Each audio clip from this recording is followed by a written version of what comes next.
오늘 아침에 주시는 하나님 말씀은 신약 성경 갈라디아서 4장 21절로 5장 1절까지의 말씀입니다.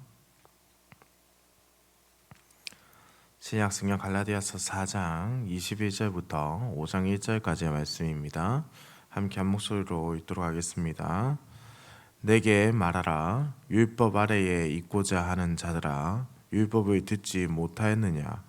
기록된 바 아브라함에게 두 아들이 있으니 하나는 여종에게서 하나는 자유 있는 여자에게서 났다 하였으며 여종에게서는 육체를 따라 났고 자유 있는 여자에게서는 약속으로 말미암았느니라.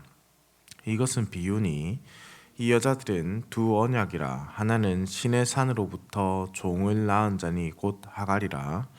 이 하갈은 아라비아에 있는 신의 산으로서 지금 있는 예루살렘과 같은 곳이니 그가 그 자녀들과 더불어 종노릇하고 오직 위에 있는 예루살렘은 자유자니 곧 우리의 어머니라.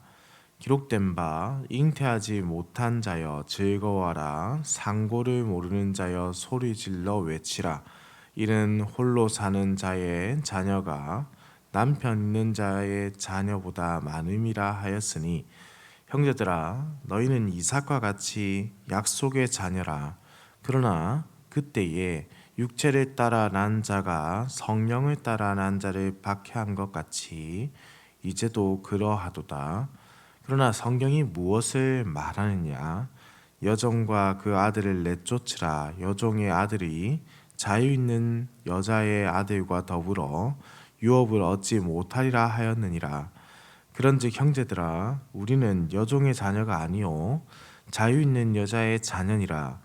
그리스도께서 우리를 자유롭게 하려고 자유를 주셨으니 그러므로 굳건하게 서서 다시는 종의 멍에를 매지 말라. 아멘. 오늘 본문은 사도 바울이 특별히 아브라함에 대한 이야기를 가지고 설명을 하는데요. 사실 이 아브라함에 대한 이야기는 갈라디아서 3장 6절에서 이미 시작을 했습니다.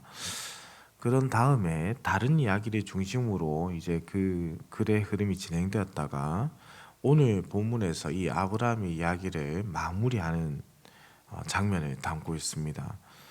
아브라함의 두 여인이 각각 낳은 두 아들의 이야기, 그것을 해석하는데요. 아브라함이 여종 하갈을 통하여 이스마엘을 얻은 이야기는 창세기 16장에 기록되어 있고 사라를 통하여 아들 이삭을 낳은 이야기는 창세기 21장에 기록되어 있습니다. 사도 바울은 갈라디아 교인들에게 답답한 마음을 지금 표출하고 있습니다. 그래서 내게 말하라 이렇게 말하는데 단순히 어떤 답변을 요청하는 것이 아니라 그들로 하여금 이 사도 바울의 말에 굉장히 심사숙고하여서 귀 기울여 들으라라는 외침이죠. 그의 답답한 심정이 지금 느껴지고 있습니다. 사도 바울은 변함없이 그들이 이 진리의 복음, 은혜의 복음으로 돌아오기를 간절히 바라고 있는 것이죠. 율법 아래에 있고자 하는 자들이라는 표현은 갈라디아 교회의 교인들이 가지고 있는 문제점을 명확하게 지금 보여주는 말씀입니다. 예수 그리스도 우리 주 하나님의 아들을 믿음으로 말미암은 구원에 있지 아니하고 그리스도의 이전 율법으로 회개하려는 자들의 모습이라는 것이죠. 그들을 향해서 율법을 듣지 못하였느냐라고 합니다. 율법, 모세에게 주신 하나님의 말씀은 궁극적으로 예수 그리스도를 증언하는 것인데 율법이 예수를 증언하고 동시에 율법은 그 역할로 죄를 분별하게 하는 것인데 그것을 깨닫지 못하고 있다라는 것을 책망하는 것이죠. 그래서 사도 바울은 예수님께서 나가시기 전의 상황 중 그들이 예수님께서 태어나시기 전, 나시기 전 상황 중에 그들이 너무나도 잘 알고 있는 이 아브라함에게 행하신 하나님의 일을 가져와서 말씀을 증언합니다. 아브라함에게는 우리가 잘 알다시피 앞서 설명한 대로 또 두 아들이 있었는데 하나는 여종에게서 그리고 다른 하나는 자유 있는 여인에게서 났다라고 전하고 있습니다. 여종은 하갈을 가리키고 자유 있는 여자는 사라를 가리킵니다. 그런데 오늘 말씀에서는 사실 아들들의 이름은 그렇게 본문에서 중요하게 다루고 있지는 않습니다. 여기서는 그들이 누구에게서 났고 그들의 신분이 어떠한지가 이 말씀의 핵심이라는 뜻입니다. 23절에서는 바울이 이 두 여인이 각각 아들을 낳는 방식에 대해서 설명을 하는데요. 여종의 아들은 육체를 따라 낳았다라고 기록하고, 육체를 따라 태어났다는 것은 자연적인 출생으로 말미암았다라는 것을 의미합니다. 특별히 아브라함이 자신의 의지와 욕심을 가지고 하갈과 동침하였고 그는 이스마엘을 가지게 됩니다. 그러나 이스마엘과 이삭은 다르지요. 이삭은 자유 있는 여자 사라에게서 약속으로 말미암아 나게 됩니다. 이는 아브라함과 사라가 그 당시에는 자연적으로 아이를 낳을 수 없는 몸이었지만 하나님께서 말씀하신 것을 하나님 스스로 성취하기 위해서 사라로부터 낳게 하신 것입니다. 그렇다면 우리는 이 두 여인의 이야기를 통해서 하나의 결론을 낼 수 있는 것이죠. 여종은 인간적으로 육체를 따라 종의 아들을 낳았다면 자유인, 그러니까 자유 있는 여자, 자유자는 하나님의 약속을 따라서 자유자인 아들을 낳았다는 겁니다. 여종은 인간적으로 육체에 따라 종의 아들을 낳았고 자유자는 하나님의 약속에 따라 자유자의 아들을 낳았다. 24절에서는 이를 두고 이것이 비유다라고 말씀합니다. 여기서 말씀하는 이 비유는 그 이면에 지금 이 아브라함 사건에 단순히 누가 태어나고가 중요한 것이 아니라 그 이면에 숨겨진 의미를 밝히라는 것이죠. 두 여자의 이야기는 역사적인 사건이긴 하지만은 그 안에 숨겨진 하나님 나라의 영적인 의미가 있다라는 것입니다. 그러면서 이 여자들은 두 언약이라고 말씀합니다. 하갈과 사라는 각각 언약을 그래서 상징하고 있습니다. 여종은 신의 산으로부터 종을 낳은 자라고 말씀하죠. 신의 산으로부터라는 것은 이스마엘을 낳은 장소를 뜻하는 것이 아니라 하갈의 출생지를 의미한다고 보입니다.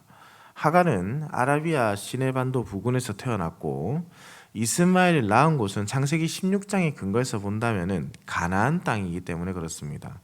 고대 근동에서는 아들이 태어나면 어머니의 신분을 따랐는데요. 그래서 이스마엘은 종으로, 이삭은 자유자로 살아가게 되는 것이죠.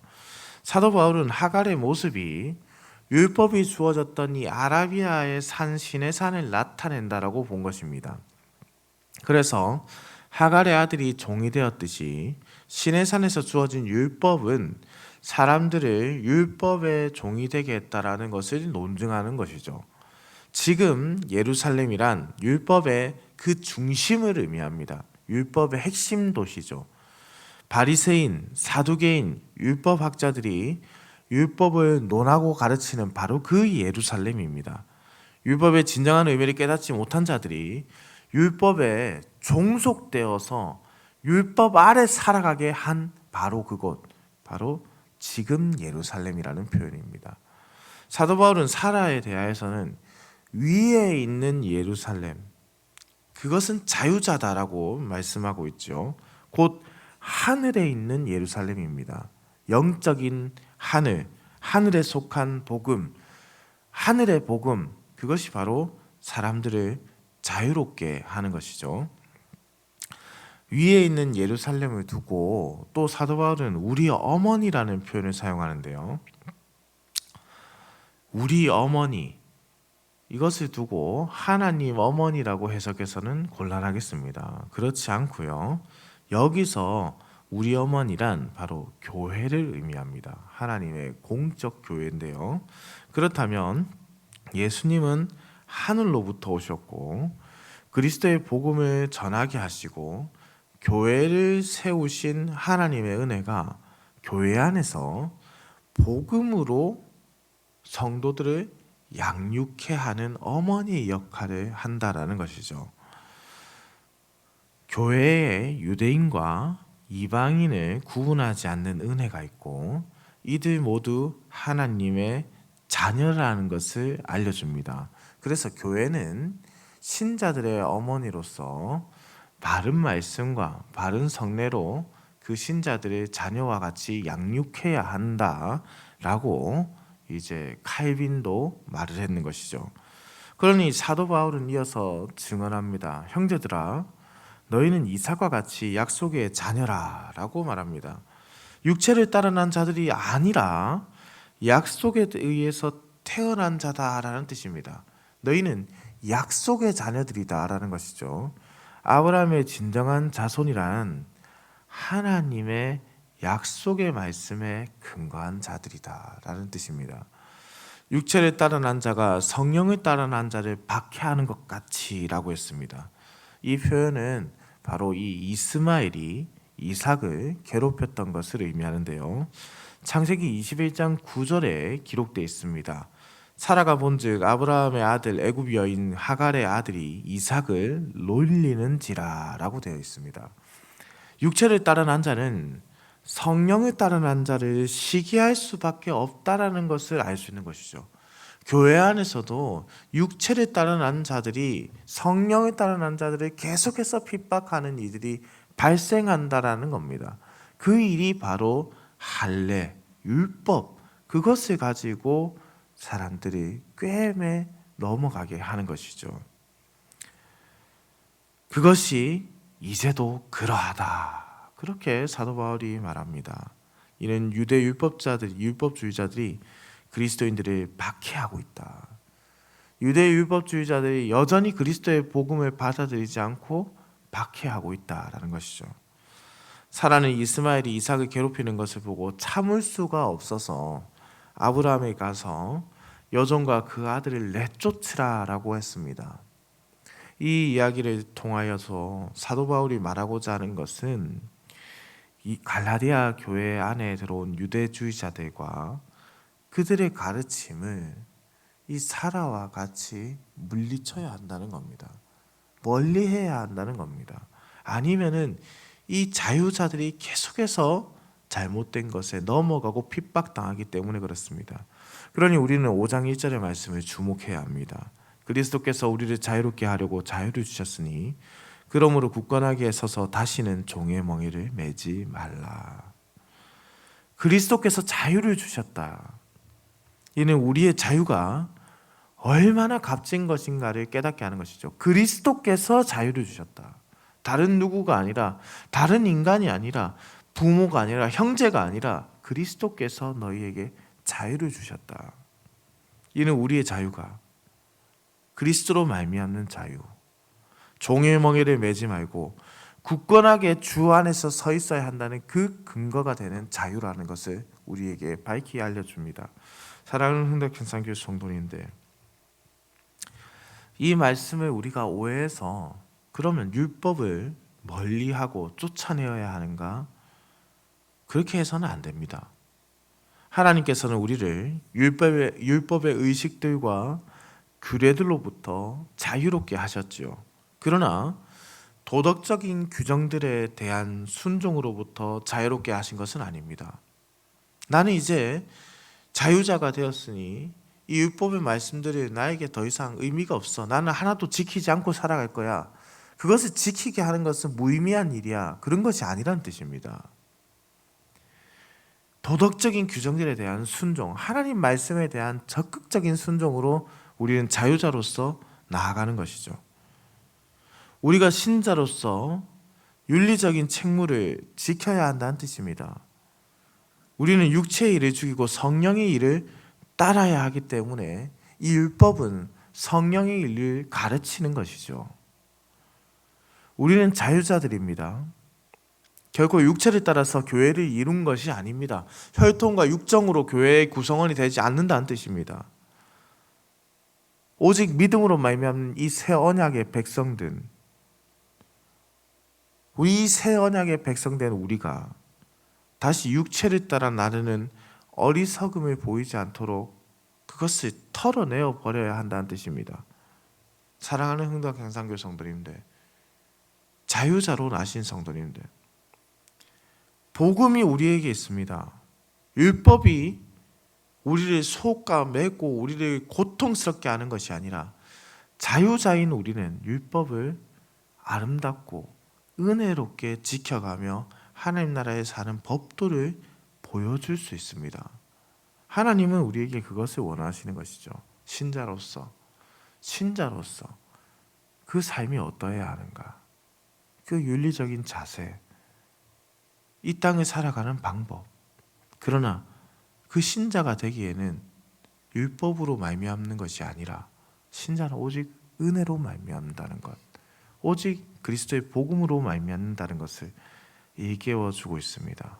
오늘 하루 우리에게 주신 이 은혜의 말씀을 다시 한번 기억하면서 우리가 어떻게 살아야 될지, 우리가 어떠한 은혜를 받았는지를 그래서 깨달았고 더욱더 바라보고 하나님을 생각하며 묵상하며 하나님 나라의 뜻을 이뤄가는 우리 흥덕 향상교회 성도님 되시기를 우리 주님의 이름으로 축원합니다.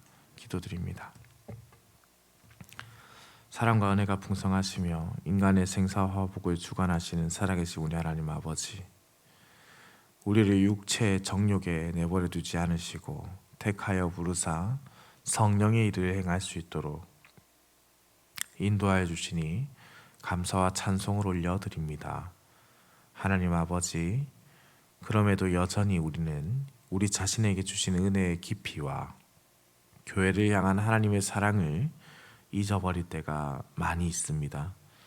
주께서 우리를 긍휼히 여겨주시고 주의 사랑 안에서, 주의 뜻 안에서 주의 은혜의 말씀을 믿음으로 살아가게 하여 주시옵소서. 하나님 아버지, 육신의 연약함으로 인해 고통당하는 자들, 마음에 병든 자들이 있습니까? 또 슬픔당한 자들 있습니까? 하나님, 주께서 그들을 찾아가 위로하여 주시고 하나님의 한없는 사랑과 평안을 누리는 남은 인생이 되게 하여 주시옵소서. 오늘 하루도 운전하는 모든 성도들의 운전대를 붙잡으시고 들어가거나 나가거나 복을 누리는 우리 성도들의 삶이 되게 하시며 급하고 어려운 소식이 없도록 주께서 늘 함께 하시고 보호하시고 지켜주시옵소서. 감사해드립니다. 살아계신 우리 주 예수 그리스도의 이름으로 기도드립니다. 아멘.